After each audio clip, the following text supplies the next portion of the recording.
ഈശോയിൽ ഏറ്റവും സ്നേഹമുള്ളവരെ, നമ്മളിന്ന് ഈ സന്ധ്യയിൽ ഈശോയുടെ കൃപയെക്കുറിച്ച്,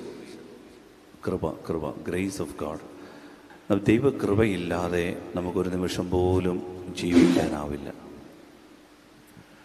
ദൈവത്തിൻ്റെ കൃപയും ദൈവത്തിൻ്റെ വചനവും ശുദ്ധമായ വിശ്വാസവും, ഇത് മൂന്നുമാണ് നമ്മളെ വളർത്തുന്നത്. നമ്മൾ ശ്രദ്ധിച്ച് കേൾക്കണം, നമ്മുടെ ആത്മീയ ജീവിതത്തിൽ നമ്മളെ വളർത്തുന്നത് മൂന്ന് കാര്യങ്ങളാണ്. ഒന്ന്, ദൈവകൃപ, ഗ്രേസ് ഓഫ് ഗാഡ് എന്ന് പറഞ്ഞാൽ ദൈവം കൂടെ നിന്ന് ദൈവ സാന്നിധ്യം കൊണ്ട് നമ്മളെ നയിക്കും. ദൈവകൃപ പലതരം വരുത്തി പറയാമോ? Hallelujah, hallelujah, hallelujah, hallelujah.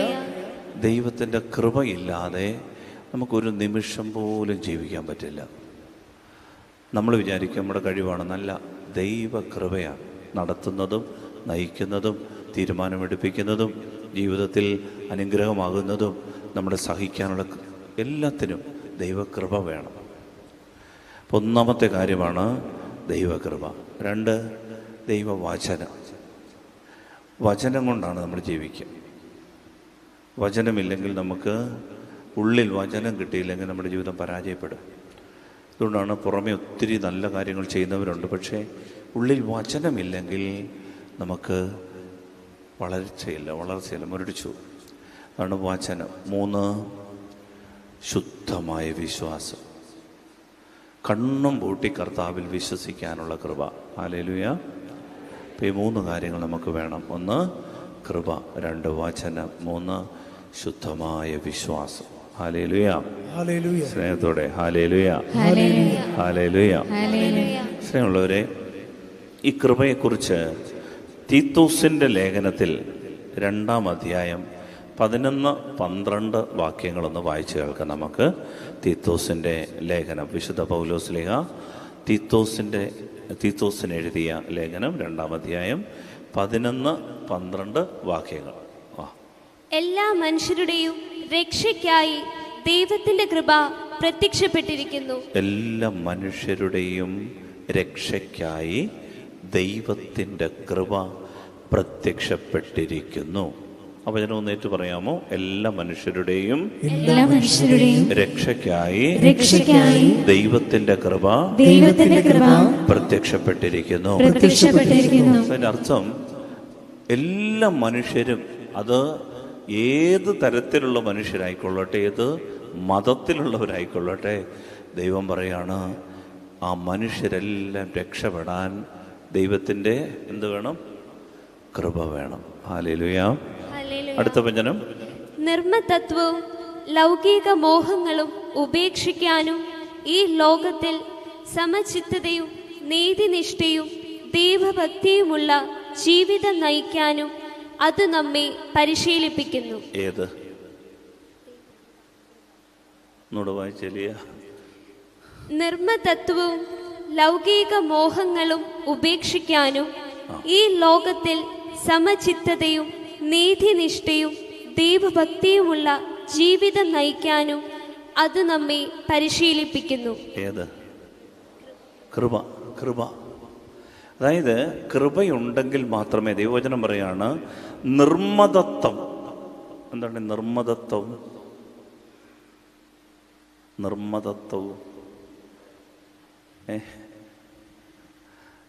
ഞാൻ വിചാരിച്ചത് നല്ല ഏതുകൊണ്ട് നല്ല അടിപൊളി സാധനമായിരിക്കും എന്നാണ് കരുതി. നിർമ്മതത്വം, നൈർമല്യം പോലെ ഏതാണ്ടാണെന്ന് അന്വേഷിച്ചപ്പോഴാണ് മനസ്സിലായത്. നിർമ്മതത്വം എന്ന് പറഞ്ഞാൽ ദൈവം വേണ്ട എന്ന മനോഭാവം. ദൈവം വേണ്ട.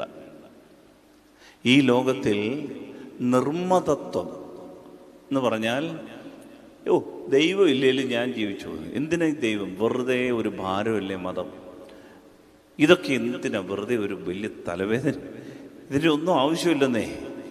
പള്ളി പോണ്ട, പ്രാർത്ഥിക്കണ്ട, പൗരോഹിത്യം വേണ്ട, സന്യാസം വേണ്ട, സഭ വേണ്ട, ഉദാശ വേണ്ട, ദൈവം വേണ്ട, ബൈബിള് വേണ്ട, ഇങ്ങനെ ജീവിക്കുന്ന ആളുകളാണ്. ഇതിൻ്റെ പേരാണ് നിർമ്മതത്വം. പൗലോസ് ശ്ലീഹ പഠിപ്പിക്കുകയാണ്, നിർമ്മതത്വവും ലൗകിക മോഹങ്ങളും ഉപേക്ഷിക്കുവാനും എന്ന് പറഞ്ഞാൽ ഈ ലോകത്തിൻ്റെ മോഹങ്ങൾ, ലൗകിക ചിന്തകൾ, ലോകസുഖം, എൻ്റെ സുഖം, എൻ്റെ ഇഷ്ടം, ഇങ്ങനെ ജീവിക്കുന്ന ലൗകിക മോഹങ്ങളും ഉപേക്ഷിക്കാനും ഈ ലോകത്തിൽ സമചിത്തതയും നീതിനിഷ്ഠയും ദൈവഭക്തിയുമുള്ള ജീവിതം നയിക്കാനും കൃപ നമ്മെ പരിശീലിപ്പിക്കുന്നു. Hallelujah, hallelujah. പ്രിയപ്പെട്ടവരെ, ദൈവം വേണ്ട എന്ന ചിന്ത, ലൗകിക മോഹങ്ങൾ, ഇത് ഉപേക്ഷിക്കാൻ, എനിക്കെൻ്റെ ദൈവം വേണം എന്നൊരാൾക്ക് പറയണമെങ്കിൽ കൃപ വേണം. പള്ളി പോകണമെങ്കിൽ കൃപ വേണം. വിശ്വാസം ജീവിക്കണമെങ്കിൽ കൃപ വേണം. പ്രാർത്ഥിക്കണമെങ്കിൽ കൃപ വേണം. ബൈബിൾ വായിക്കണമെങ്കിൽ കൃപ വേണം. അതുകൊണ്ടാണ് നിയമവും പ്രവാചകന്മാരും മോശ വഴിയുണ്ടായി, കൃപയും സത്യവുമാകട്ടെ ആര് വഴിയുണ്ടായി? യേശു ക്രിസ്തു വഴിയുണ്ടായി. കൃപ കൊണ്ടുവന്ന ആളിൻ്റെ പേരാണ് ആര്? യേശു. ലോകത്തിൽ കൃപ കൊണ്ടുവന്ന ആൾ. അതുകൊണ്ടാണ് കൃപയുണ്ടെങ്കിലേ നമുക്ക് ലൗകിക മോഹങ്ങൾ ഉപേക്ഷിക്കാൻ പറ്റും. ആർക്കും ഇന്ന് മുതൽ ഞാൻ പാപം ചെയ്യില്ല തീരുമാനം എടുത്താന്നും പറ്റുകയില്ല. ലൗകിക മോഹങ്ങൾ ഉപേക്ഷിക്കണമെങ്കിൽ ദൈവകൃപ ഇറങ്ങണം. നിർമ്മതത്വം ഉപേക്ഷിക്കണമെങ്കിൽ ദൈവകൃപ ഇറങ്ങണം. ഇനിയും ഈ ലോകത്തിൽ സമചിത്തത, ചില ആളുകൾ ഒരു ദിവസം അങ്ങ് കിഴക്കായിരിക്കും നിൽക്കുന്നത്, അടുത്ത ദിവസം ആളങ്ങ് പടിഞ്ഞാറ് നിൽക്കും.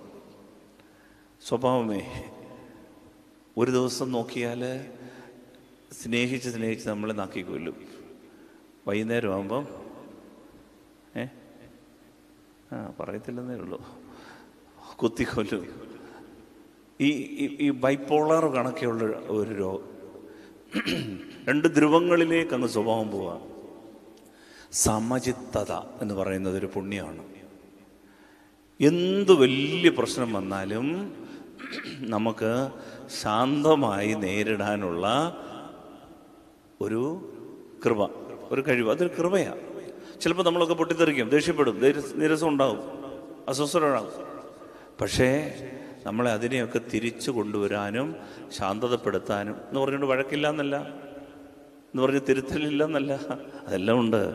പക്ഷേ അത് കഴിഞ്ഞാൽ നമ്മുടെ മനസ്സിനൊരു ശാന്തത കാണും. അങ്ങനൊരു സംഭവമുണ്ട്. ഇതാണ് സമചിത്തത. പ്രാർത്ഥനയിൽ സമചിത്തത എന്ന് പറഞ്ഞാൽ എന്താണെന്നറിയാമോ? പ്രാർത്ഥിക്കുമ്പോൾ സമചിത്തത എന്ന് പറഞ്ഞാൽ ആവശ്യം വരുമ്പം നമ്മൾ പ്രാർത്ഥിക്കും, ഇട്ടി വെട്ടുമ്പോൾ കുരിശ് വരയ്ക്കും. ഒരാവശ്യം വന്ന് കൊല്ലാനേക്കരുത്, ഉടനെ നമ്മളൊരു കുരിശ് വരയ്ക്കും. ഒരപകടം ഉണ്ടാകുമ്പോൾ ദൈവമേ എന്ന് വിളിക്കും.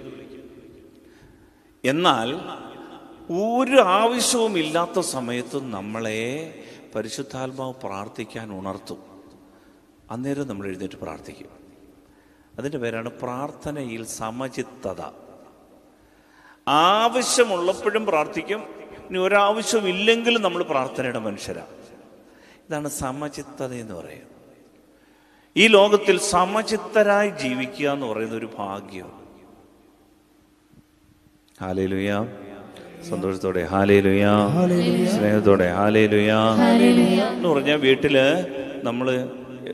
വീട്ടിൽ വരുമ്പോൾ നമുക്ക് വട്ടുപിടിച്ച്, നാട്ടിലിറങ്ങിയാൽ ഇതുപോലൊരു സ്വഭാവം വേറെയില്ല. എല്ലാവർക്കും കണ്ണിലുണ്ണിയ. വീട്ടിൽ വന്നു കഴിഞ്ഞാൽ പിന്നെ ഇടി വാഴ പ്രശ്നമാണ്. അങ്ങനൊരു എല്ലാവരും ചിരിക്കുന്നു. അൾത്താരപാലന്മാർ ഒന്നുമില്ലല്ലേ? ഈ സമചിത്തത എന്ന് പറയുന്ന ഒരു പുണ്യമാണ്. ഈ സമചിത്തത കിട്ടാൻ എന്ത് വേണം? കൃപ വേണം. ഹല്ലേലൂയ. സർവ്വമൂർത്തി ഹല്ലേലൂയ, ഹല്ലേലൂയ. പരിശുദ്ധാത്മാവിനോടൊന്ന് പ്രാർത്ഥിക്കാം. പരിശുദ്ധാത്മാവേ, എഴുന്നള്ളി വരണമേ.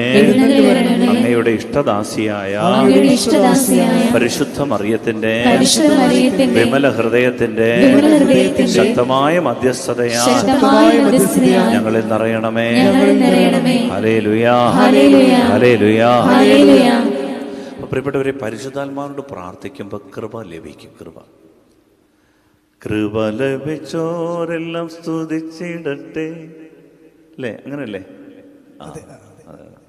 കൃപ ലഭിക്കുന്നവർക്ക് സ്തുതിക്കാൻ പറ്റും. അതാണ് ഈ ലോകത്തിൽ സമചിത്തതയും നീതിനിഷ്ഠയും. നമുക്കറിയാം, നീതി എന്ന് പറഞ്ഞാൽ അർഹതപ്പെട്ടവന് അർഹതപ്പെട്ടത് അർഹതപ്പെട്ട സമയത്ത് കൊടുക്കാൻ പറ്റുന്നതാണ് നീതി. ഒരാൾ വന്ന് നമ്മളോട് ചോദിക്കുകയാണ്, കൊച്ചിനെ ആശുപത്രി കൊണ്ടുപോകണം, ശ്വാസം മുട്ടില്ല, ഒരു 500 രൂപ ഇങ്ങോട്ട് തരാമോ, മറ്റന്നാളേ വാ,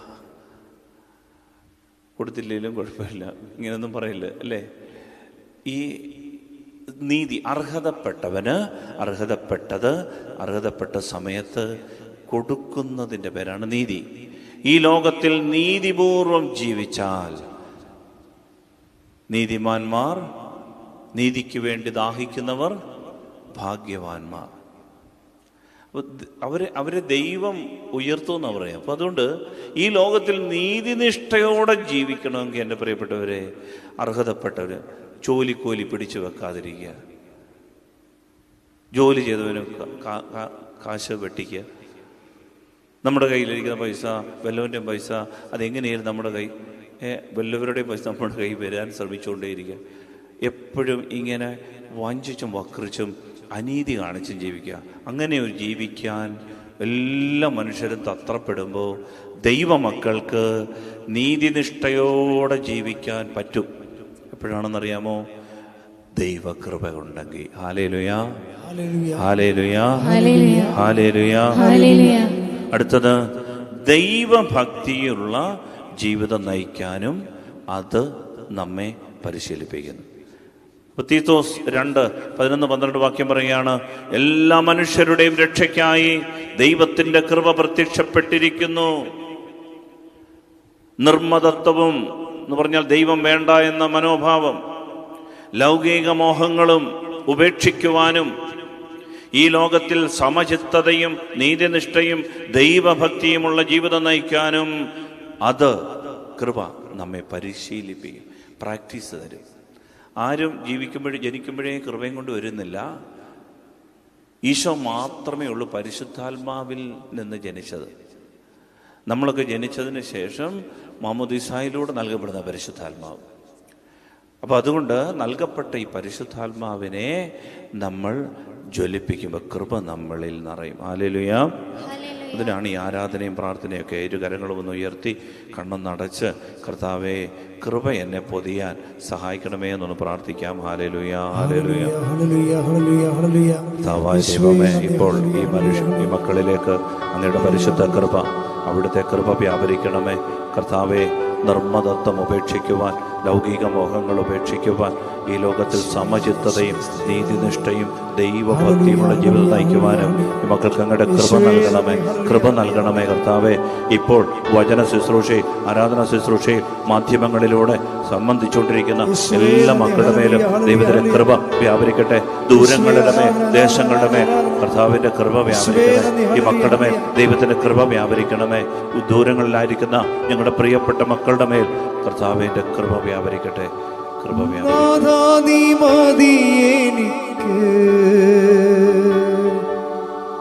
നിൻ കൃപ മതി എനിക്ക്. ചേർന്ന് പാടാമോ? സ്വരമുയർത്തി. നാഥാ നീ മതി എനിക്ക്, നിൻ കൃപ മതി എനിക്ക്. ഈ മരുയാത്രയതിൽ തിരുകൃപ മതി എനിക്ക്. ഈ മരുഭൂയാത്രയതിൽ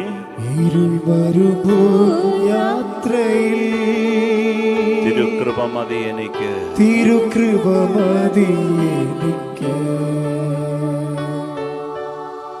നാഥാ നീ മതി എനിക്ക്. കൃപ തരണമേ. നിൻ കൃപ മതി എനിക്ക്. കർത്താവിന്റെ കൃപ പൊതിയട്ടെ. ഈ മരുയാത്രയതിൽ ഇപ്പോൾ കർത്താവേ തിരുകൃപ മതി എനിക്ക്. Hallelujah, hallelujah, hallelujah. ഹല്ലേലൂയ. എൻ്റെ സ്നേഹമുള്ളവരെ, നമുക്ക് ചിലപ്പോഴും നമ്മൾ പള്ളിയിലൊക്കെ കയറി വരുമ്പോൾ സന്തോഷത്തോട് ചിരിച്ച് പല ചിന്തകളുമായിട്ടൊക്കെ വരുന്നത്. പക്ഷെ പള്ളിക്കകത്ത് കയറി കഴിയുമ്പോൾ ചിലർ പറഞ്ഞിട്ടുണ്ട്, പിന്നെ കണ്ണ് നിറഞ്ഞൊഴുകുകയാണ്. ആഗ്രഹിച്ചിട്ടല്ല, അങ്ങ് പൊട്ടി ഒഴുകുകയാണ് കണ്ണുനീര്. അതൊരു കൃപയാണ്. കഴിഞ്ഞ ദിവസം ഒരു കുഞ്ഞെന്നോട് പറഞ്ഞു, ഞങ്ങൾ ഒരു വിവാഹം ആശീർവദിക്കുകയാണ്, നടന്നിരിക്കുകയാണ്. പറയാണ്, ഈ വിവാഹ കൂദാശ കണ്ടുകൊണ്ടിരിക്കുമ്പോൾ ധാരധാരയായിട്ട് കണ്ണുനീരം ഒഴുകാണ്. അവളുടെ വിവാഹം കഴിഞ്ഞാണ് ആ വിവാഹത്തിൻ്റെ വീഡിയോ കാണുമ്പോഴും കരച്ചിലാണ്. പരിശുദ്ധാത്മാവിൻ്റെ ഒരു അനോയിന്റിങ്ങാണ്. അനേകരുടെ വിവാഹ കൂദാശയെ സംബന്ധിക്കാൻ വേണ്ടി ചെല്ലുമ്പോൾ ഈ കരഞ്ഞ് പ്രാർത്ഥിക്കാനുള്ളൊരു അഭിഷേകം കിട്ടും. ചിലർ പള്ളിയിൽ കയറുമ്പോഴേ കരഞ്ഞ് ചിലർ രാവിലെ എഴുന്നേറ്റ് ബൈബിളും കൊണ്ടിരിക്കുമ്പോഴേ അങ്ങ് കരച്ചിലാണ്, പ്രാർത്ഥനയാണ്. ഒരു കൃപയാണ്. എൻ്റെ പ്രിയപ്പെട്ടവരെ, ദൈവം നമുക്ക് തന്ന വലിയ അനുഗ്രഹമാണ് ദൈവകൃപ. അതുകൊണ്ട് ഈ കൃപ പൊതിയാൻ വേണ്ടി പ്രാർത്ഥിക്കും. കൃപ നമ്മളെ നയിക്കും. കൃപയുടെ കുറവാണ് പാപം. Hallelujah, hallelujah. ശ്രദ്ധിച്ചോണം. നമ്മൾ കരുതും പാപം എന്ന് പറയുന്നത് ഒരാളിനെ കത്തിയെടുത്ത് കുത്തുന്നത്, ഒരാളിൻ്റെ പേഴ്സിൽ നിന്ന് 500 രൂപ എടുക്കുന്നത്, ഇതാണ് പാപം. ബൈബിള് പഠിപ്പിക്കുന്നത് പരിശോധിച്ചാൽ മതി. എവിടെ കൃപ കുറയുന്നോ അതാണ് പാപം. എന്ന് പറഞ്ഞാൽ കൃപ കുറയുന്നിടത്ത് സ്വാഭാവികമായിട്ടും പാപം വന്നു ചേരും. പ്രകാശമണഞ്ഞാൽ ഇരുട്ട് മൂടും. കൃപ കുറഞ്ഞാൽ പാപം വരും. നമ്മൾ കരുതി കുറേ പ്രവൃത്തിയാണ് പാപം. അല്ല, പുതിയ നിയമത്തിൽ പാപമെന്ന് പറയുന്നത് കൃപയുടെ അഭാവമാണ്. കൃപ ഇല്ലാതാകുക. എന്നാലോചിച്ച് നോക്കിയേ, വിവാഹ ജീവിതം കൂദാശയിൽ കഴിഞ്ഞ് വളരെ സ്നേഹത്തോടെ ഒരു കുടുംബജീവിതം ആരംഭിച്ചു. കുറച്ച് കഴിഞ്ഞപ്പോൾ ആ കൃപ ചോർന്ന് പോയി. പിന്നെ പഴിചാരലായി, കുറ്റം പറച്ചിലായി, പ്രശ്നമായി, വഴക്കായി, ദുരിതമായി, പാപമായി. പൗരോഹിത്യം പട്ടം കൂടെ കിട്ടിയപ്പോൾ എന്നാ കൃപ, അഭിഷേകം. നമ്മുടെ മാർട്ടി ശമാശൻ പട്ടം സ്വീകരിക്കാൻ പോവാണ്. അതെ, നമ്മുടെ മാർട്ടി ശമാശൻ ജനുവരി മാസം 7-ാം തീയതി പട്ടം കിട്ടുമ്പം കൃപ ഇങ്ങനെ അങ്ങോട്ട് നിറഞ്ഞു. കുറച്ച് കഴിയുമ്പം കൃപ പോവോ എന്ന് പറയില്ല ശമാശൻ കേൾക്കുന്നു. കൃപ പോകരുത്. വർഷങ്ങൾ കഴിഞ്ഞാലും കൃപയിൽ വളരണം. അതിനാൽ ദൈവം നമ്മൾ ആഗ്രഹിക്കുന്നത്, സ്നേഹമുള്ളവരെ, കൃപ യേശുക്രിസ്തു വഴിയാണ് ഉണ്ടായത്. കൃപയുടെ അഭാവത്തിൽ നമ്മിൽ നിറയുന്ന 2 കാര്യങ്ങളാണ് നിരാശ, വിഷാദം. കൃപയില്ലയോ പിന്നെ നമ്മളെ ഒന്നിനും കൊള്ളുകയില്ല. ഒരു നിരാശ വന്നാൽ കൂടും. എന്തിനായി ജീവിതം? മടുത്ത്, തുഴഞ്ഞു മടുത്ത്. ഞാൻ തന്നെ കടന്നിങ്ങനെ തുഴയുക. ആളുകളെ പിന്നെ ഓട്ടോ പിടിച്ചോന്ന് കുറ്റം പറയാം. എന്തിനാ ഇത്? കൃപ തീർന്നു കഴിഞ്ഞാൽ പ്രിയപ്പെട്ടവരെ നിരാശ വരും, വിഷാദം വരും. അതുകൊണ്ടാണ് നമ്മൾ എന്ത് ചെയ്യുന്നേ? ദൈവം വേണ്ട എന്നൊരു ചിന്ത വെക്കുന്നത്. എന്തിനാ ദൈവം? ഈ ദൈവത്തെ വിളിച്ചിട്ട് വല്ല ഉത്തരവുണ്ടോ? 2, ഈ ദൈവത്തിനൊന്നും ചെയ്യാൻ കഴിവില്ല. നിരാശയിൽ നിന്നുണ്ടാകുന്ന കൃപ കുറയുമ്പോൾ നമ്മൾ ദൈവത്തിൽ നിന്നകലും. 2 ചിന്തകൾ വരും. 1, ഈ ദൈവത്തെ കൊണ്ട് എനിക്ക് ആവശ്യമില്ല, ദൈവം വേണ്ട, അതാണ് നിർമ്മതത്വം. 2, ഈ ദൈവത്തിന് ഒന്നും ചെയ്യാൻ കഴിവില്ല. മടുത്ത്. എന്തിനാ ഇങ്ങനെ വിളിക്കണേ? പോയി പണി നോക്കട്ടെ, എനിക്ക് വയ്യ. ദൈവമാണ് പോലും ദൈവം. ഇങ്ങനെയൊക്കെ പറഞ്ഞോളി. പ്രിയപ്പെട്ടവരെ, ഇതാണ് ദൈവനിഷേധം. മിഖായുടെ പുസ്തകം, മിഖ 7-ാം അധ്യായം 8-ാം വാക്യം ഒന്ന് വായിക്കാമോ? മിഖ 7:8. എന്റെ ശത്രുക്കളെ, എന്നെ കുറിച്ച് ആഹ്ലാദിക്കേണ്ട. ദൈവ പൈതൽ പറയുന്ന ഒരു പ്രാർത്ഥന ശ്രദ്ധിച്ചേ മക്കളെ. എന്റെ ശത്രുവേ, നീ ആഹ്ലാദിക്കണ്ട, നീ സന്തോഷിക്കണ്ട. അടുത്തത്, വീണാലും ഞാൻ എഴുന്നേൽക്കും. വീണാലും ഞാൻ എഴുന്നേൽക്കും. എന്താ ഈ പൈതൽ ഇങ്ങനെ പറയാൻ കാര്യം? ശത്രുവേ, നീ ആഹ്ലാദിക്കണ്ട, വീണാലും ഞാൻ എഴുന്നേൽക്കും. അടുത്ത വചനം, ഞാൻ ഇരുട്ടിലിരുന്നാലും കർത്താവിന്റെ വെളിച്ചമായിരിക്കും. എൻ്റെ കർത്താവ് എൻ്റെ കൂടെ ഉണ്ട്. ഇതാണ് പ്രത്യാശ. ഈ കൃപയുള്ളവർക്ക് ഇങ്ങനെ പ്രാർത്ഥിക്കാൻ പറ്റത്തുള്ളൂ. ഒരു പാപം ചെയ്ത് വീണുപോയി, ഒരു പ്രശ്നം ഉണ്ടായി, ഒരു പ്രതിസന്ധി, ശത്രുവിനോട് കൃപയുള്ളവർ പറയും, ശത്രുവേ നീ കൂടുതൽ നെകളിക്കണ്ട, പിശാചേ നീ കൂടുതൽ നെകളിക്കണ്ട, എൻ്റെ കർത്താവ് എൻ്റെ പ്രകാശമാണ്, അവൻ എന്നെ കുഴഞ്ഞ ചേറ്റിൽ നിന്ന് പോലും ഉയർത്തി നിർത്തും. Hallelujah, hallelujah. ഇത് ഇങ്ങനെ പ്രാർത്ഥിക്കണമെങ്കിൽ കൃപ വേണം. ഇല്ലെങ്കിൽ ദൈവനിഷേധമുണ്ടാകും, നിർമ്മതത്വമുണ്ടാകും. ദൈവം വേണ്ട എന്ന് വെക്കും. എൻ്റെ പ്രിയപ്പെട്ടവരെ, അതുകൊണ്ടാണ് ഈശോ യോഹന്നാൻ 14:1 വാക്യത്തിൽ, യോഹന്നാൻ ശ്ലീഹ എഴുതിയ സുവിശേഷം 14-ാം അധ്യായം 1 വാക്യത്തിൽ പറയാണ്, നിങ്ങളുടെ ഹൃദയം അസ്വസ്ഥമാകേണ്ട, ദൈവത്തിൽ വിശ്വസിക്കുവിൻ, എന്നിലും വിശ്വസിക്കുവിൻ. ഈശോ പറയാണ്, എൻ്റെ മക്കളെ, നിങ്ങളുടെ ഹൃദയം അസ്വസ്ഥമാകണ്ട, നിങ്ങൾ വിഷമിക്കണ്ട, ഞെരുങ്ങണ്ട, ദൈവത്തിൽ വിശ്വസിക്കുക, എന്നിലും വിശ്വസിക്കുക. ഈശോ പറഞ്ഞു തരാ. എന്താ അങ്ങനെ പറയാൻ കാര്യം? പ്രിയപ്പെട്ടവരെ, കൃപയിൽ ശരണപ്പെടാനാണ് ഈശോ പറയുന്നത്. കൃപയുള്ളവർക്ക് ഇങ്ങനെ പ്രാർത്ഥിക്കാൻ പറ്റത്തുള്ളൂ. ഇല്ലെങ്കിൽ നമ്മൾ വിഷാദപ്പെട്ടു പോകും, നിരാശപ്പെട്ടു പോകും, മടുത്തു പോകും. അത് പിശാചിൻ്റെ കെണിയാണ്. അതുകൊണ്ട് ദൈവകൃപയ്ക്ക് വേണ്ടി നമ്മളൊന്ന് പ്രാർത്ഥിക്കാൻ പോവുകയാണ്.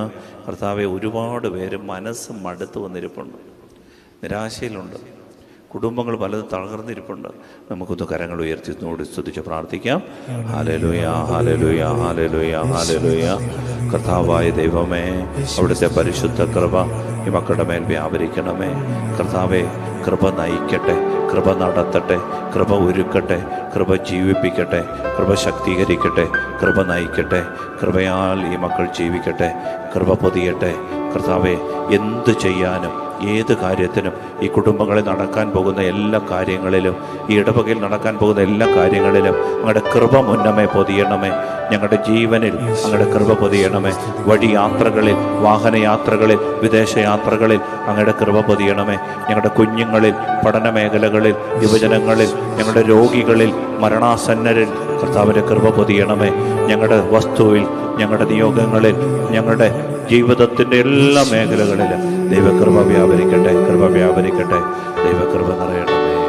നാഥാ നീ മതി എനിക്ക്, നിൻ കൃപ മതി എനിക്ക്. പ്രാർത്ഥിക്കാം. നാഥാ നീ മതി എനിക്ക്, കൃപ മതിയപ്പ, നിൻ കൃപ മതി എനിക്ക്. മരുഭൂയാത്രയിൽ, ഈ മരുയാത്രയതിൽ തിരുകൃപ മതി എനിക്ക്, തിരുകൃപ മതി എനിക്ക്. ഈ മരുയാത്രയതിൽ കൃപ പൊതിയട്ടെ, കൃപ പൊതിയട്ടെ, തിരുകൃപ മതി എനിക്ക്. Hallelujah, hallelujah, hallelujah, hallelujah, hallelujah. Hallelujah. നീ ഒരു കാര്യം കൂടെ പറഞ്ഞുകൊണ്ട് നിർത്താം. ഈ കൃപ എങ്ങനെയാണ് ലഭിക്കുക? അതിൽ ഒരുപാട് വഴികൾ ഈശോ പറഞ്ഞു തരുന്നുണ്ട്. അതിൽ നമുക്ക് എല്ലാം കൂടെ മനസ്സിലാക്കാനുള്ള നേരവും സാവകാശവും അതിനുള്ള പ്രാഗൽഭ്യമൊക്കെ എല്ലാവർക്കും ഒരുപോലെ ഇല്ല. അതുകൊണ്ട് ഒരു കാര്യം നമ്മുടെ മനസ്സിലേക്ക് കൊണ്ടുവരും.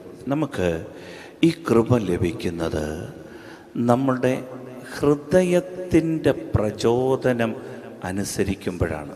ശ്രദ്ധിച്ച് കേൾക്കണേ. നമ്മളുടെ ഹൃദയം നമ്മളെ ചില കാര്യങ്ങൾ പ്രചോദിപ്പിക്കും. അത് കേട്ട് അനുസരിക്കുമ്പോൾ കൃപ ജ്വലിക്കും. ബൈബിൾ പറഞ്ഞു തരുന്നതാണേ. അതായത് നമ്മൾ വിചാരിക്കും നമ്മുടെ ഹൃദയത്തിൽ എപ്പോഴും ദുഷ്ടതയാണ്, ഈ ഹൃദയത്തിൽ എപ്പോഴും ദുരാഗ്രഹങ്ങളാണ്, ഈ ഹൃദയത്തിൽ എപ്പോഴും ദുശ്ചിന്തകളാണ്, ഈ ഹൃദയം കെട്ട ഹൃദയമാണ്, ചത്ത ഹൃദയമാണ്, ഇതിനകത്തൊന്നും ഒരു നന്മ വരാനില്ല. അങ്ങനല്ല. സ്നേഹമുള്ളവരെ, ദൈവം നമ്മളെ സൃഷ്ടിച്ചത് സ്വന്തം ഛായയിലും സാദൃശ്യത്തിലുമാണ്. ദൈവത്തിൻ്റെ നിശ്വാസമാണ് നമ്മൾ. അങ്ങനെയെങ്കിൽ നമ്മുടെ ഹൃദയത്തിൻ്റെ പ്രചോദനങ്ങൾ ദൈവം ഉണർത്തും. ഒരു വചനം കേൾക്കാം. പ്രഭാഷകന്റെ പുസ്തകം 37 അധ്യായം 14 തിരുവചനം. പ്രഭാഷകൻ 37:14. മറ്റുള്ളവരെന്ത് പറയുന്നു എന്ന് കേൾക്കുകയല്ല, അയൽപക്കക്കാരെന്ത് പറയുന്നു, നമുക്ക് മെസ്സേജ് എന്ത് വന്നു, യൂട്യൂബിൽ എന്താ കിടക്കുന്നു, ഇതല്ല പ്രചോദിപ്പിക്കേണ്ടത്. ആളുകളുടെ മോട്ടിവേഷൻ ക്ലാസ്സുകളല്ല പ്രചോദിപ്പിക്കേണ്ടത്. നമ്മുടെ ഹൃദയത്തിൽ നിന്ന് ചിലപ്പോൾ ചില പ്രചോദനങ്ങൾ വരും. നിങ്ങൾക്ക് നിന്ന് പരിശോധിച്ചാൽ മതി. നിങ്ങൾ ഉചിതമായ സമയത്ത് ചില തീരുമാനങ്ങൾ എടുത്തതുകൊണ്ടല്ലേ ദൈവം ഇത്രയും ഉയർത്തി ഇവിടെ കൊണ്ടുവച്ചത്. ചില തീരുമാനങ്ങളൊക്കെ ദൈവത്തിൻ്റെ ആത്മാവ് ഹൃദയത്തിൽ തരും. എല്ലാവരും എതിര് നിൽക്കും, പക്ഷെ നിങ്ങൾ സ്ട്രോങ് ആയിട്ട് അതിൽ ഉറച്ചു നിന്നതുകൊണ്ടാണ് ഈ അവസ്ഥയിലെത്തിയത്. അതൊരു വിജയമായി മാറും. ഒന്ന് വായിക്കാമോ? പ്രഭാഷകൻ 37:14. ഗോപുരത്തിന് മുകളിലിരുന്ന് നിരീക്ഷിക്കുന്ന 7 പേരെക്കാൾ സ്വന്തം ഹൃദയമാണ് കൂടുതൽ വിവരങ്ങൾ നൽകുന്നത്. പ്രഭാഷകൻ നമ്മളെ പഠിപ്പിക്കുന്ന ഒരു വചനം ശ്രദ്ധിച്ചു കേട്ടെ, ഒന്നുകൂടെ വായിച്ചേ. ഗോപുരത്തിന് മുകളിലിരുന്ന് നിരീക്ഷിക്കുന്ന 7 പേരെക്കാൾ സ്വന്തം ഹൃദയമാണ് കൂടുതൽ വിവരങ്ങൾ നൽകുന്നത്. സ്വന്തം ഹൃദയമാണ് ഗോപുരത്തിന് മുകളിലിരുന്ന് നിരീക്ഷിക്കുന്ന 7 പേര്. എന്നാലോചിക്കുക, ഒരു ഗോപുരത്തിന് മുകളിലിരുന്ന് 7 പേര് വട്ടം ചുറ്റി നോക്കിക്കൊണ്ടിരിക്കുകയാണ്. അതിനേക്കാൾ വിവരം നൽകാൻ കഴിവുള്ള ഒരൈറ്റം എവിടെ ഇരിപ്പുണ്ട്? ഇവിടെ ഇരിപ്പുണ്ട്. അതിൻ്റെ പേരാണ് ഹൃദയം. സ്വന്തം ഹൃദയം തരുന്ന വിവരങ്ങൾ മറ്റുള്ള ഈ ഗോപുരത്തിൻ്റെ മണ്ടക്കിരുന്ന് തരുന്ന ആളുകൾ തരുന്നതിനേക്കാളും വലിയ വിവരങ്ങളാണ്. അത്ര ബോധ്യം തരാൻ കഴിവുള്ള ഒരു ഐറ്റമാണ് ഏത്? ഹൃദയം. ഹല്ലേലൂയ. ഒന്ന് പറഞ്ഞേ, ഹല്ലേലൂയ, ഹല്ലേലൂയ. സ്നേഹമുള്ളവരെ, ദൈവത്തിൻ്റെ കൃപ എങ്ങനെ ലഭിക്കും എന്ന് ചോദിച്ചാൽ ഉത്തരം ഇതാണ്: നമ്മൾ ഹൃദയത്തിൻ്റെ പ്രചോദനങ്ങളെ ശ്രദ്ധിക്കണം. നമ്മുടെ ഹൃദയം ഇപ്പം പറയാണ്, വാ പള്ളി വാ. നമ്മുടെ ഹൃദയം പറയാണ്, ഒരു കൊന്ത ചൊല്ല്. നമ്മുടെ ഹൃദയം പ്രേരിപ്പിക്കും, വാ ഒരു കുമ്പസാരം നടത്തും. നമ്മുടെ ഹൃദയം പ്രേരിപ്പിക്കും, വാ 1 മണിക്കൂർ ഒരു ആരാധനയുണ്ട്, വാ ഒന്ന് സംബന്ധിക്കും. പ്രിയപ്പെട്ടവരെ, നമ്മുടെ ഹൃദയം പ്രേരിപ്പിക്കും, വാ ബൈബിളൊന്ന് തുറന്ന് വായിക്കും. നമ്മുടെ ഹൃദയം പ്രേരിപ്പിക്കും, പള്ളി പോകണം. പക്ഷെ പെട്ടെന്ന് മനസ്സിലേക്ക് മടിയായി. ഈ ഹൃദയത്തിൻ്റെ പ്രചോദനം ചെവിക്കൊള്ളുമ്പോൾ, ദൈവാത്മാവ് ഒരു പ്രേരണ ഹൃദയത്തിൽ തരുമ്പോൾ അത് മക്കളെ നിഷേധിക്കരുത്. നമ്മൾ ഇന്ന് അനുഭവിക്കുന്ന എല്ലാ ക്രൈസിസിനും പ്രതിസന്ധികൾക്കും കാരണം എന്താണെന്നറിയാമോ? നമ്മളുടെ ഈ ഹൃദയത്തിൻ്റെ പ്രചോദനങ്ങളെ നമ്മൾ അവഗണിച്ചതാണ്. മടി പിടിച്ചും അവഗണിച്ചും ഒഴിവാക്കിയും ദൈവത്തിൻ്റെ നല്ല ആലോചന തന്നുകൊണ്ടിരുന്ന അവസാനം നമ്മൾ ഈ അവസ്ഥയിലെത്തി. അതിനാൽ ദൈവം നമ്മളിൽ നിന്ന് ആഗ്രഹിക്കുന്ന ഒരു പ്രധാനപ്പെട്ട കാര്യമാണ്, ദൈവവചനം പഠിപ്പിക്കുകയാണ്, നമ്മുടെ ഹൃദയത്തിൻ്റെ പ്രേരണകളെ നമ്മൾ പിൻചെല്ലണം. എന്ന് പറഞ്ഞാൽ ദുഷിച്ച പ്രേരണകളല്ല, ദൈവം തരുന്ന പ്രചോദനങ്ങൾ. അതാണ് കർത്താവ് പ്രചോദിപ്പിക്കും. കർത്താവ് പ്രചോദിപ്പിക്കും. എവിടെ? ഹൃദയത്തിൽ. ചിലരൊക്കെ അത് കേൾക്കാനൊക്കെ കൃപ കിട്ടിയിട്ടുണ്ട്. കർത്താവ് പറഞ്ഞത് കേൾക്കും. ചിലർ കാണും ദർശനങ്ങൾ. അതൊക്കെ വലിയ കൃപകളാണ്. എന്നാൽ എല്ലാ ആളുകൾക്കും ദൈവം തന്നിരിക്കുന്ന ഒരു കൃപയാണ്, ഹൃദയത്തിൽ ദൈവം പ്രചോദനങ്ങൾ തരും. ഹല്ലേലൂയ. സർവ്വവേദി ഹല്ലേലൂയ. പ്രഭാഷകന്റെ പുസ്തകം 15-ാം അധ്യായം 9-10 വാക്യം കൂടെ വായിക്കാമോ? പ്രഭാഷകൻ 15:9-10. സ്തോത്രഗീതം പാപിക്ക് ഇണങ്ങുന്നില്ല, അവൻ കർത്താവിൽ നിന്ന് പ്രചോദനം ഉൾക്കൊള്ളുന്നുമില്ല. അതായത് ഒരാൾ ഇവിടെ വന്നു, നമ്മളിവിടെ സ്തുതിക്കുക ഹല്ലേലൂയ ഹല്ലേലൂയ, ഒരാൾ മിണ്ടണില്ല, അങ്ങനെ നിൽക്കാന്ന് വെച്ചാൽ, അങ്ങനെ ആരുമില്ല, എല്ലാവരും സ്തുതിക്കുന്നു പ്രാർത്ഥിക്കുന്നുണ്ട്. ഇപ്പോൾ ഒരാൾ അങ്ങനെ മിണ്ടുന്നില്ലെന്ന് വെച്ചോ, ബൈബിൾ പറയാണ് എന്താ കാര്യം എന്നറിയോ? കർത്താവ് അവനെ പ്രചോദിപ്പിക്കുന്നുണ്ട്, പക്ഷേ പ്രചോദനം അവന് ഉൾക്കൊള്ളുന്നില്ല. അപ്പം സ്തോത്രഗീതം പാപിക്ക് ഇണങ്ങില്ല. പാപത്തിൻ്റെ അടിമത്തത്തിലാണെങ്കിൽ, ബന്ധനത്തിലാണെങ്കിൽ ഈ പ്രചോദനം വെളിവരത്തില്ല.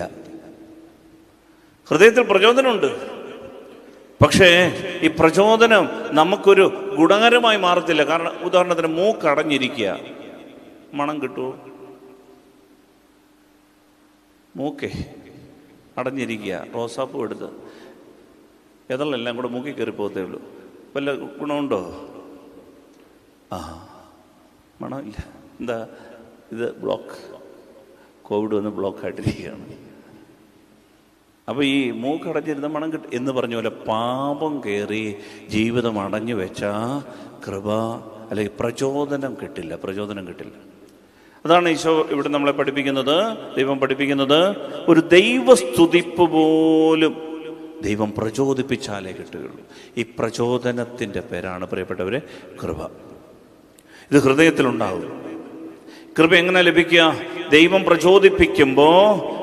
പ്രചോദിപ്പിക്കുമ്പോൾ നമ്മളത് ചെവിക്കൊള്ളണം, അനുസരിക്കണം. ദൈവം പ്രചോദിപ്പിക്കും. ആരെ? പാപാവസ്ഥയിലുള്ളവരെ അല്ല.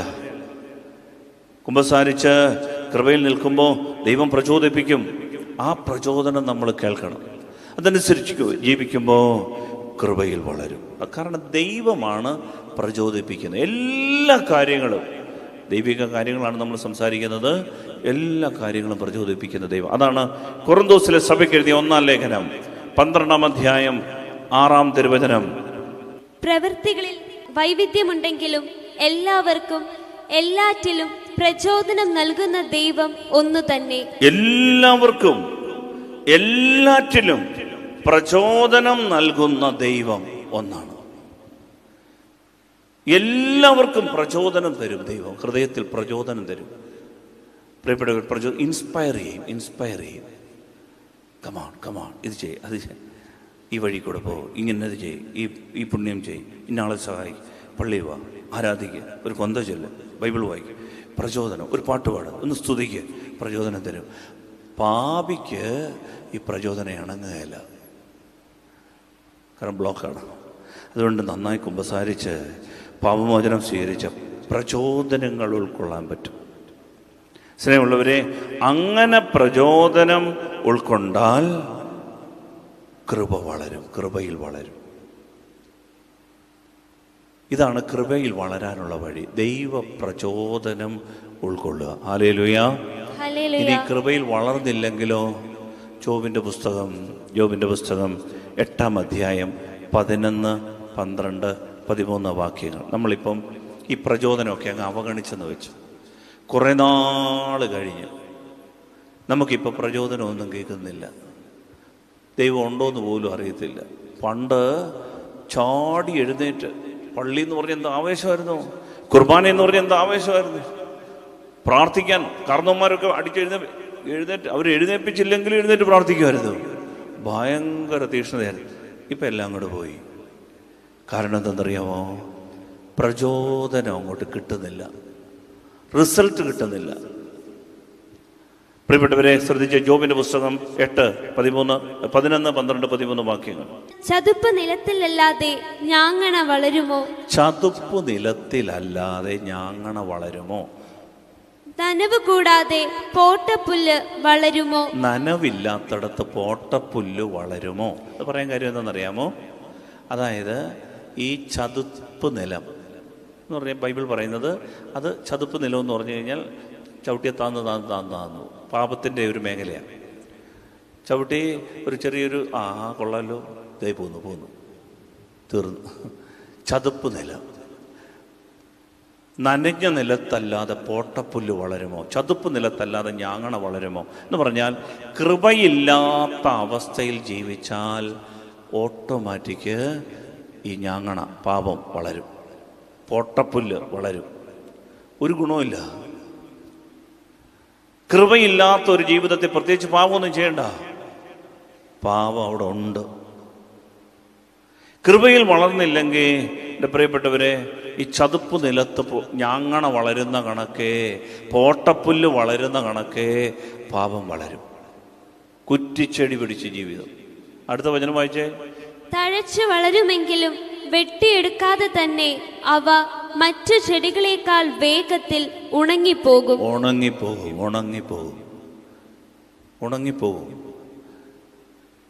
പ്രിയപ്പെട്ടവരെ, അതുകൊണ്ടാണ് ഈ കൃപയുടെ അഭാവത്തിൽ പാപം വളരുമെന്ന് സൂക്ഷിച്ചോണം. അതുകൊണ്ട് ദൈവം ഒരു പ്രചോദനം തന്നാൽ അത് ഉൾക്കൊണ്ട് പാപത്തെ മാറ്റി പ്രചോദനം ഉൾക്കൊണ്ട് കൃപയിൽ വളരാൻ ശ്രമിക്കണം. സമചിത്തതയും ലൗകിക മോഹങ്ങൾ വെടിയാൻ, നിർമ്മതത്വം വെടിയാൻ, ദൈവനിഷേധം വെടിയാൻ, സമചിത്തത ഉണ്ടാകാൻ, നീതിനിഷ്ഠ ഉണ്ടാകാൻ, ദൈവഭക്തിയിൽ വളരാൻ കൃപ വേണം. കൃപയുണ്ടെങ്കിലേ നമ്മുടെ ജീവിതം ധന്യമാവുകയുള്ളൂ. അതുകൊണ്ട് ഈ കൃപ, അതുകൊണ്ട് ഈശോ നമ്മളോട് പറഞ്ഞൊരു ഉപദേശം ഇതാണ്, ദൈവം പഠിപ്പിക്കുന്ന ഇതാണ്. അതുകൊണ്ട് ഇനി ഭയങ്കര കൃപയെല്ലാം കൂടെ വാങ്ങിച്ചു കൂട്ടാൻ വേണ്ടി ഇന്ന് മുതൽ കൃപ ഇങ്ങോട്ട് വരട്ടെ എന്ന് കരുതി ബഹളം ഉണ്ടാക്കേണ്ട ആവശ്യമില്ല. ശാന്തമായി ഈ കൃപയുടെ നീരൊഴുക്കുകൾ തിരഞ്ഞ് ശാന്തമായി അന്വേഷിച്ചു തുടങ്ങണം. ദിവസങ്ങൾ കൊണ്ട്, മാസങ്ങൾ കൊണ്ട്, വർഷങ്ങൾ കൊണ്ട് നമ്മൾ കൃപയിൽ വളരും. അല്ലാതെ ഒറ്റയടിക്ക് കൃപ അങ്ങനെയല്ലേ? ഒരൊറ്റ ആഴ്ചയോടെ ധ്യാനം കൂടി ലോകം കീഴ്മേൽ മറിക്കാൻ ആഗ്രഹിച്ചവരൊക്കെ ഇന്നത്തെ അവസ്ഥ എന്താണെന്ന് അന്നേരം തന്നെ ബൈബിൾ എടുത്ത് വെളിച്ചപ്പാടുകളായി മാറിയവരൊക്കെ ഉണ്ട്. അവരുടെ അവസ്ഥയൊക്കെ എന്താണെന്നറിയാം. എന്നാൽ കൃപയിൽ വളരുക എന്ന് പറഞ്ഞാൽ വർഷങ്ങൾ കഴിഞ്ഞാലും, ഞാൻ ഈ ജയേഷ് ബ്രദറിനെ ഇങ്ങനെ കാണാൻ, എത്ര വർഷം ഇപ്പോൾ ശുശ്രൂഷയിലായിട്ട്? 20 വർഷമായിട്ട് കീബോർഡ് സയൻറ്റിഫിക്കായിട്ട് പഠിച്ചിട്ടില്ല. ആദ്യമൊക്കെ ഇത് പാടിയപ്പോൾ എല്ലാവരും കളിയാക്കിയതാണ്, കൺവെൻഷൻ. പക്ഷേ നിങ്ങൾക്കറിയാമോ, പാട്ടൊക്കെ അദ്ദേഹം ട്യൂൺ ചെയ്ത് സത്യവചനം നിത്യവചനം അല്ലേ, അങ്ങനെ പാട്ടൊക്കെ അദ്ദേഹം തന്നെ എഴുതി ട്യൂൺ ചെയ്ത പാട്ടുകളാണ്. കൃപ 20 വർഷമായിട്ട് ഈ കൃപയിൽ ഇങ്ങനെ നിൽക്കുക. 9 വയറ് കഴിയുന്നത് ഈ പാട്ടുകൊണ്ടാണ്. ഒരു വീട്ടിൽ രോഗികളായ 2 പേര്, അപ്പനും അമ്മ, ഭാര്യ, 3 മക്കൾ, അദ്ദേഹം. പ്രിയപ്പെട്ടവരെ, 9 പേര് കഴിയുന്നത് ദൈവം ഒത്തിരി ഒന്നും കൊടുത്തിട്ടല്ല, ഉള്ളത് കൊണ്ട്. പക്ഷേ അദ്ദേഹത്തെ കൃപ ഹല്ലേലൂയ. 20 വർഷമായിട്ട് നിലനിൽക്കാനുള്ള കൃപ, നിലനിൽപ്പിൻ്റെ വരം, കൃപ. ഇത് പറഞ്ഞത് കേട്ടിട്ട് എൻ്റെ ജേഷ്പുർ തീരുമാനിക്കത്തില്ല, ഞാൻ വേണ്ട എന്നല്ല. ഇന്ന് കൃപാസനത്തിൽ ഇന്ന് ലക്ഷക്കണക്കിന് ആളുകൾ വരുന്നത് കൃപാസനത്തിലെ ഗായകനാണ്, അവിടുത്തെ ഔദ്യോഗിക ഗായകനാണ്. പ്രിയപ്പെട്ടവരെ, ഇതാണ് കൃപ. അതുകൊണ്ടാണ് യേശയ്യ 52:12 പറയും. യേശയ്യയുടെ പുസ്തകം 52-ാം അധ്യായത്തിൻ്റെ 12-ാം വാക്യം പറയും, നമ്മൾ തിടുക്കം കൂട്ടണ്ട, കൃപ ഒറ്റയടിക്കൊക്കെ വാങ്ങിക്കാൻ നിൽക്കണ്ട, ദൈവം കൃപയിൽ വളർത്തും പടിപടിയായി. ലക്ഷ്യമെന്തുമാകട്ടെ, ഇപ്പം നമ്മളായിരിക്കുന്ന അവസ്ഥയിൽ കൃപ അനുഭവിക്കാൻ പഠിച്ചാൽ മതി. ഒന്നുകൂടെ പറയുന്നു, നമ്മൾ പ്രോജക്റ്റ് എഴുതി ദൈവമേ ഇത് നടത്തി തരാൻ വേണ്ടി പറയാൻ കൊടുക്കരുത്. മറിച്ച് നമ്മൾ കൃപയിൽ നിലനിന്നാൽ മതി, ദൈവത്തിന്റെ പ്രോജക്റ്റുകൾ നടക്കും. Hallelujah, hallelujah, hallelujah. യേശയ്യ 52:12 വായിക്കാമോ? നിങ്ങൾ തിടുക്കം കൂട്ടേണ്ട, വേഗം ഓടുകയും വേണ്ട, കർത്താവ് നിങ്ങളുടെ മുൻപിൽ നടക്കും, ഇസ്രായേലിന്റെ ദൈവമായിരിക്കും നിങ്ങളുടെ പിൻകാവൽക്കാരൻ. തിടുക്കം വേണ്ട, ഓടുകയും വേണ്ട. ദൈവം മുമ്പിൽ പതിയെ നടന്നോളൂ. ദൈവം നടക്കും. ആ ദൈവം നിങ്ങളുടെ പിൻകാവൽക്കാരനായിട്ടും ഉണ്ടാവും. നമ്മൾ പതിയെ അങ്ങോട്ട് നീങ്ങുക. ധൃതി വെച്ച് കീഴ്മേൽ മറിക്കാനൊന്നും നിൽക്കണ്ട. എൻ്റെ പ്രിയപ്പെട്ടവരെ, ചിലർ വന്ന് ചോദിക്കുക, അച്ഛാ ഇതെന്തോ, ഇത് ഒന്നും ഇല്ല ഇവിടെ. ധൃതി വെക്കണ്ട, വേഗം കൂട്ടണ്ട. കർത്താവ് കൃപയിൽ നിലനിർത്താൻ വേണ്ടി പ്രാർത്ഥിച്ചാൽ മതി. ഹല്ലേലൂയ. സ്നേഹത്തോടെ hallelujah, hallelujah, hallelujah, hallelujah, hallelujah. സ്നേഹമുള്ളവരെ, അതുകൊണ്ടാണ് നമ്മൾ ഈ കൃപയിൽ വളരണം. ജെറമ്യായുടെ പുസ്തകം 7-ാം അധ്യായം 24. അവരാകട്ടെ അനുസരിക്കുകയോ കേൾക്കുകയോ പോലുമോ ചെയ്തില്ല. തങ്ങളുടെ ദുഷ്ടഹൃദയത്തിന്റെ പ്രേരണയനുസരിച്ച് തന്നിഷ്ടം പോലെ അവർ നടന്നു. അവരുടെ നടപ്പ് മുന്നോട്ടല്ല പിന്നോട്ടായിരുന്നു. അതായത് ദൈവം വേദനയോടെ പറയുകയാണ്, ഈ മനുഷ്യൻ പാപം ചെയ്ത് പാപത്തിൻ്റെ ബന്ധനത്തിലാണെങ്കിൽ ഹൃദയം ദുഷ്ടഹൃദയമാകും. അപ്പോൾ ദുഷ്ടഹൃദയത്തിൻ്റെ പ്രേരണയനുസരിച്ച് ഇവർ നടക്കും. അവർ കരുതും നടക്കുക. പക്ഷേ ഈ നടപ്പ് ദൈവം പറയാം മുന്നോട്ടല്ല പിന്നോട്ടാണ്. എൻ്റെ പ്രിയപ്പെട്ടവരെ, വളരെ ശ്രദ്ധിക്കണമേ. നമ്മൾ മുന്നോട്ടാണോ നടക്കുന്നത് അതോ പിന്നോട്ടാണോ എന്ന് പറഞ്ഞാൽ, ദൈവാത്മാവിൻ്റെ പ്രചോദനമുള്ളവർക്ക് മാത്രമേ ഒരു പടി കൂടി വളരാൻ പറ്റൂ, മുന്നോട്ട് നടക്കാൻ പറ്റും. ഇല്ലെങ്കിൽ എല്ലാവരും വിചാരിക്കും നടക്കുക, വട്ടക്കൊട്ടെ വെള്ളം കോരുക എന്ന് പറഞ്ഞാൽ മതി, ഒന്നും കിട്ടുകയില്ല. നടപ്പ് പിന്നോട്ടാണ്. പിശാച് ഒന്നുകിൽ, ശ്രദ്ധിക്കണേ, പിശാച് നമ്മളെ ചെയ്യുന്നത് എന്താണെന്ന് അറിയാമോ? പിശാച് ഒന്നുകിൽ നമ്മളെ പിന്നോട്ട് വലിക്കും, വീണില്ലെങ്കിൽ മുന്നോട്ടൊരൊറ്റ തള്ളുക. ഇതാ പിശാചിൻ്റെ രീതി. നിങ്ങൾ ശ്രദ്ധിച്ചാൽ മതി. നിങ്ങളൊരു അനുഗ്രഹമാകാതിരിക്കാൻ പിശാച് നിങ്ങളെ എപ്പോഴും പിടിച്ച് പിന്നോട്ടാക്കും. പ്രാർത്ഥിക്കണ്ട, പള്ളിയിൽ പോകണ്ട, കൊന്ത വേണ്ട, ബൈബിള് വേണ്ട, ഇന്ന് കടന്നേക്കാം, ഇന്ന് സന്ധ്യാപ്രാർത്ഥന വേണ്ട, ഇങ്ങനെ വേണ്ട പിന്നോട്ട് വലിക്കും. ഇനിയും അല്ലാത്തവരെ എന്ത് ചെയ്യുമെന്നറിയോ പിശാച്? ഒരു മൊബൈൽ അങ്ങോട്ട് കൊടുത്തിട്ട് ഒറ്റ തള്ളു മുന്നോട്ട് തള്ളിയിടും. എന്നാ സ്പീഡാണെന്നറിയാമോ?